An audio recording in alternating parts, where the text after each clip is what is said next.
I said a while ago that I would give you some clues that the unbelievers that you know have something written on their heart that's a witness to what I'm saying. There's a place to link up. There is some common ground where you're not totally at a loss to help an unbeliever. I mean, you may say, oh, you've painted a picture of the radical God-centeredness of the gospel that is so otherworldly, no pagan sinner could even begin to want it. That is not true, I hope. And I'll show you the way I think about clues that are in unbelievers. Here are 2 or 3. Why do they go to the Grand Canyon? Why do they take trips to the Rockies? Why do they fly to Switzerland and rent a little chalet in the Alps? Because when you're standing on the edge of the Grand Canyon or standing at the foot of the Rockies, you feel small and vulnerable. So why do they go? And not only do they go, but they go into stores and they buy big, glossy picture books to remind them of their insignificance when they get home. And you know why. If you've been tracking with me at all, you know what that is a whisper of in the human heart. God has not left them without a witness. They were made not for the salvation of self-esteem, but for something magnificent outside themselves. They know it.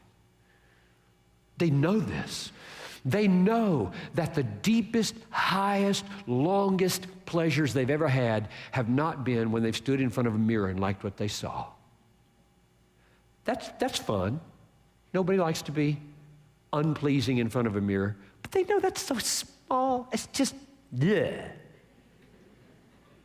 But at the edge of the Grand Canyon, when the soul is just drawn out, and for a fleeting, God-given moment, they are non-self-conscious and only feel wonder, they have tasted a parable of what they were created for. God. You can help unbelievers with this. You can help them with this.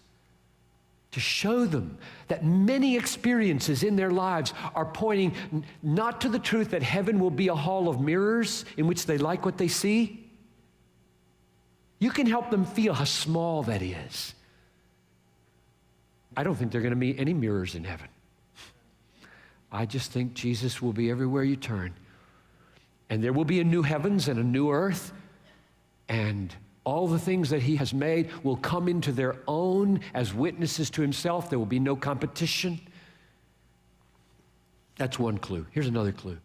I asked the guys on Thursday night, why do you guys, there's about 500 of them in that room over there, why do you guys go to football games, professional football games, basketball games? Why do you go to museums, maybe some of you don't, or symphonies where there are artists and players of music that are way better than you are? Why do you go to movies where they can act so much better than you? I mean, you sit in front of a football game and you watch these guys and you know they're better than I am. I cannot do any of that. You go to a movie, I cannot act like that. You go to a symphony, I cannot play like that. So here are all these things we go to documenting our inferiority. And we go. Why? Why do you turn on those games when they're so much better than you are?